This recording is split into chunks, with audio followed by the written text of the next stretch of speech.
FM 89.1 Radio Universidad.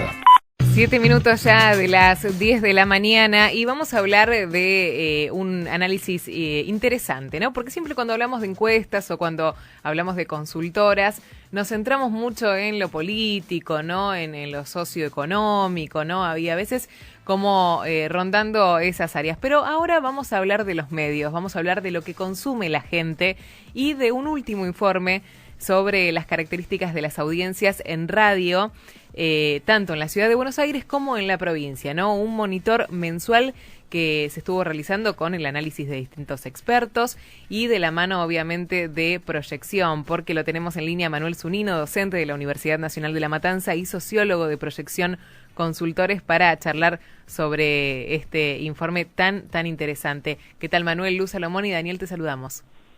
Buen día, ¿cómo están? Bien, muy bien.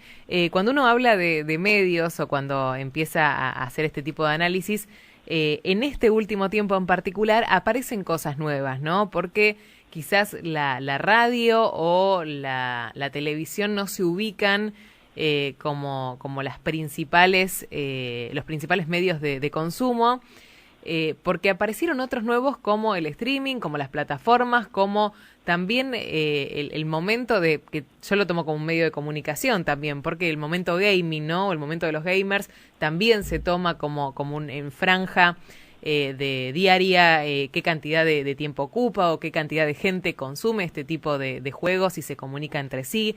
Entonces varias cosas que van apareciendo y que quizás dejan un poco más atrás a los medios tradicionales, pero todavía hay gente que consume televisión y todavía hay gente que consume radio, ¿no?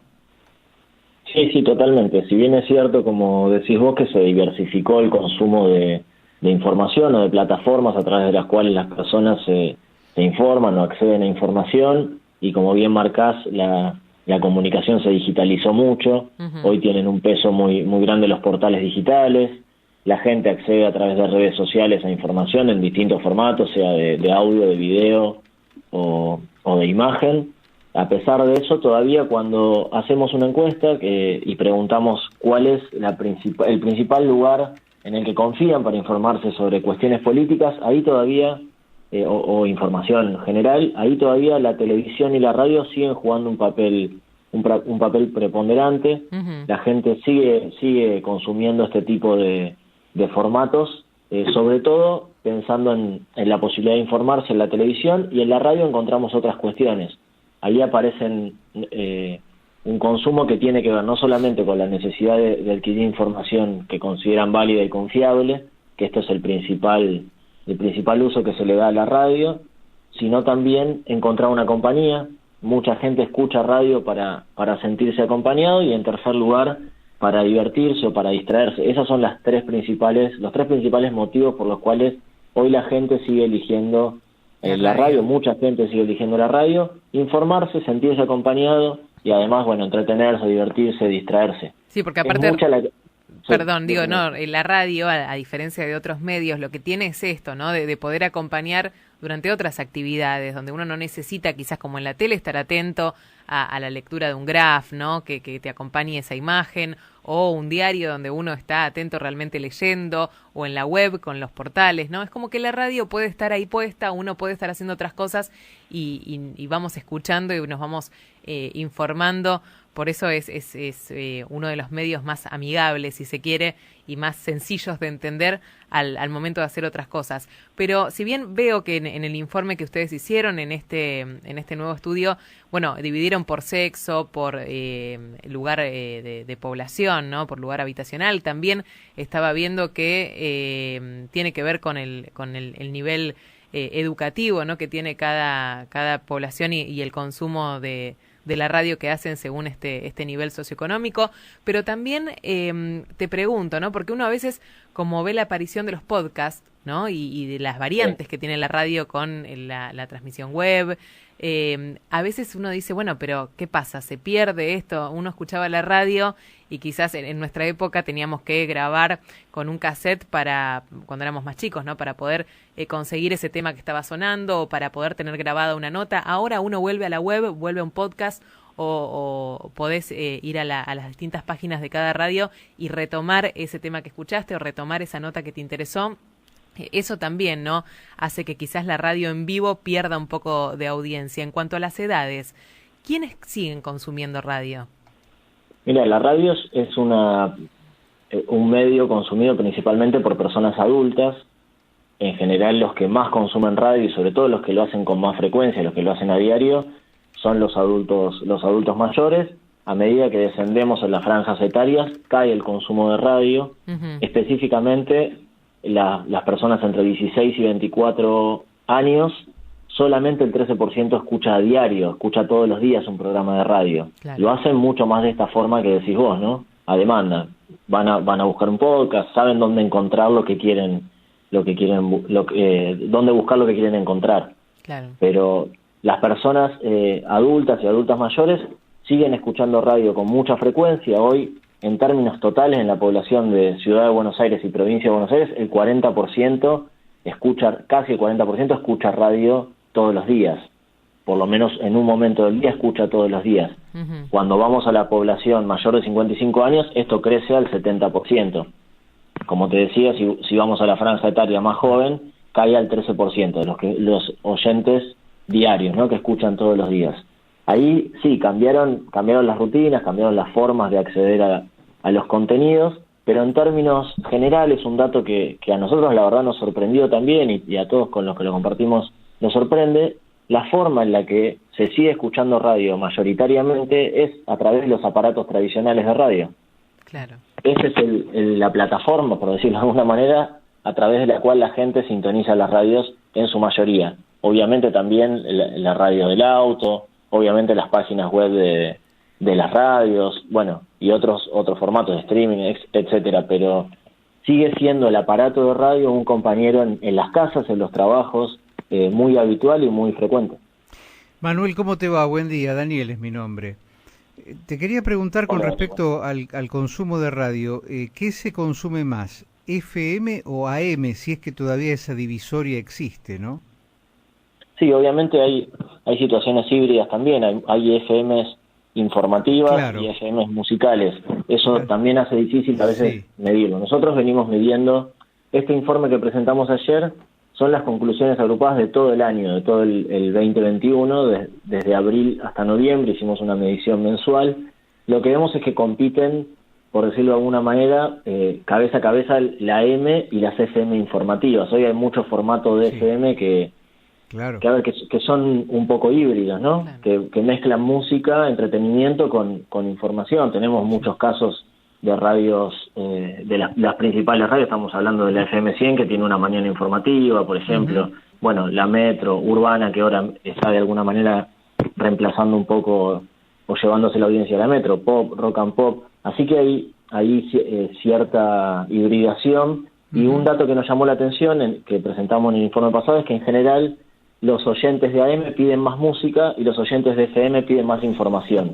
O sea que hay una demanda ahí de las audiencias que desemboca en esta hibridación que me parece que es inevitable. Y hoy ya, bueno, en este caso estamos en una FM de la universidad, que es una FM que combina muchísima información con música. Claro. Así que creo que vamos hacia ahí, hacia una hibridación en la que por ahí esa división tan clásica entre AM y FM ya no se da de manera tan tajante. Sí. ¿Y qué incidencia tienen, digamos, a mí particularmente mirando la medición de las FM, me llama la atención el crecimiento y el posicionamiento de FMs musicales clásicas, que están en los primeros niveles, ¿no? Porque, bueno... Aspen, por ejemplo. Aspen, por ejemplo, que está liderando está muy y solamente con esa fórmula de hace 30 años, que para mí es impecable, pero eso es música y noticias acotadas a títulos, ¿no? ¿Cómo lo evaluás eso vos, Manuel? Bueno, creo que también las personas van variando en distintos momentos del día y distintos contextos. Esto que hablábamos de la compañía de la radio, hay momentos en los que las personas eligen escuchar música y momentos en los que eligen escuchar formatos más informativos. Obviamente en la mañana dominan las AM y las FM informativas, pero cuando empezamos a pasar las horas del día, ya llegando a las 17, 18 horas y más hacia la noche, empiezan a dominar los formatos más musicales, y crece el consumo de radios como la Aspen, por ejemplo. Eso por un lado tiene que ver con los momentos del día, también tiene que ver con con la población en términos etarios. Los jóvenes prefieren radios musicales o eligen más radios musicales, y los adultos, o sea, mayor edad, mayor demanda de información. Creo que hay distintos factores que se combinan. También pasa eso, en general hay mucho zapping en las radios. No es por ahí como un canal de televisión que la gente durante todo el día mantiene el mismo canal de televisión prendido. Elige programas, elige conductores, elige esto que te decía, en distintos momentos del día una compañía diferenciada, ¿no? Nada, creo que hay muchos factores que se conjugan para tratar de entenderlo, pero bueno, el formato musical todavía sigue dominando, a pesar de que empezó a competir con la música de demanda, con Spotify y otras plataformas. Discúlpame, Luz, la última de mi parte, ¿no? Claro. No quiero... ahora, el mercado, las agencias de publicidad, ¿saben esto? Digo, Bueno, porque... hoy solamente hay había hasta el momento una compañía que mide audiencias de radio que presenta esta información. Muchos de los datos que presentamos nosotros coinciden con los de Ibope, estoy hablando. Bueno. Por ejemplo, esta cuestión de que se sigue escuchando radio en el aparato tradicional, las mediciones de Ibope reflejan lo mismo, y nosotros estamos tratando de presentar alguna medición alternativa, pero bueno, en general, salvo las principales radios, son muy pocas las que acceden a esa información, porque bueno, está monopolizada justamente por esta empresa. Qué bueno sería que esto se acceda, porque se serviría mucho a los programadores, a todos los que trabajamos en los medios, y también digo a las agencias de publicidad, porque es notable cómo parece ser que la publicidad va para otro lado, ¿no? Digo, si hay tanta audiencia de radio, hay poca publicidad, digo yo, no sé. Totalmente, hay muchísimos datos que no se conocen. Creo que es muy valioso. Es un medio que se lo dio por muerto muchas veces, como marca Javier Pianta, que es uno de los analistas que nos brindó su experiencia en el informe y deja algunas conclusiones. Como marca es un medio que se lo dio muchas veces por muerto y siempre se mantiene de manera muy vital, ¿no? Y vigorosa. Hay mucha gente que sigue consumiendo radio, muchos amantes de la radio. Y creo que hay muchos temas que es necesario analizarlos para entender. En general, bueno, los que hacen radio a partir de su experiencia van tratando de tomar decisiones, muchas veces tiene que ver con prueba y error, pero cuando uno va a indagar qué piensan las audiencias, qué necesitan, qué están buscando, se encuentra con sorpresas. Datos que quizás no los publicamos, pues son muchos los datos que tenemos. No sé, a la gente le interesa escuchar informativos. Y quizás de sentido común, algunos dicen que aburrido es un informativo. Nos hemos encontrado con productores de radio que dicen, no, los informativos son aburridos. Pero a la gente le interesa, a la mayoría. La información del tránsito sigue siendo algo a lo que la gente le presta atención. Por poner algunos casos que por ahí contradicen el sentido común de los que nos gusta la radio, o de los que trabajan en radio, o de algunos de los que trabajan en radio. Vos sabés, Manuel, que recién hablabas de los híbridos, ¿no? Y un poco más allá del formato que se transformó en un híbrido, esta cuestión del magazine que va tanto para FM como para M, con una mesa muy parecida, ¿no? Y un formato muy similar. También parte de la duda en cuanto a la que se mantiene o no la radio como medio es que también la radio pasó a ser un híbrido con la televisión, ¿no? Desde que aparecieron las famosas camaritas adentro de los estudios y desde que se perdió un poco esa cosa de magia que tenía la radio, ¿viste? De poder, de no saber qué estaba pasando adentro de un estudio, de no conocer las caras de quienes te estaban hablando. Bueno, no solamente ahora la misma gente que trabaja en radio trabaja en tele, sino que aparte uno puede ver lo que está pasando dentro de un estudio de radio con las cámaras. ¿Esto también ha aparecido en algún momento de la consulta? Sí, creció mucho, sobre todo por ejemplo, el formato streaming, la gente que bueno, hay radios por Twitch, hay un montón de formatos que se están experimentando y que tienen, un potencial de crecimiento, sobre todo en las audiencias jóvenes, pero creo que por el momento a los adultos y adultos mayores, los que vienen escuchando radio hace muchos años, todavía siguen eligiendo los formatos tradicionales y esa magia de la radio que se mantiene, ¿no? A pesar de estas nuevas plataformas que inevitablemente van a ingresar en el mundo de la radio. Eso lo sabemos, pero la audiencia tradicional de los últimos 10, 20 años de la radio sigue eligiendo la experiencia, esa mágica que tiene esto que vos relatás de la intimidad del estudio y las voces, bueno, etcétera, todo lo que relataste muy bien. Y lo último para cerrar, ¿te sorprendió que la radio es más escuchada o es uno de los medios más escuchados por las personas de nivel educativo más alto? No, las diferencias no son muy significativas. Es un poco más escuchado, sobre todo en la ciudad de Buenos Aires. Los niveles socioeducativos más altos escuchan más radio y escuchan más AM que en otros lados, pero no son diferencias muy significativas. Es un poco mayor en esos niveles educativos, pero en general, en todos los niveles socioeducativos, la audiencia de radio es bastante alta, así que eso es un dato importante y positivo para los que nos gusta la radio y para los que hacen radio.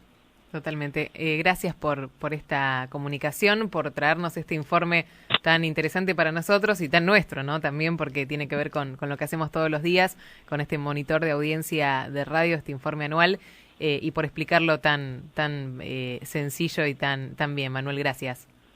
Gracias a ustedes, un abrazo.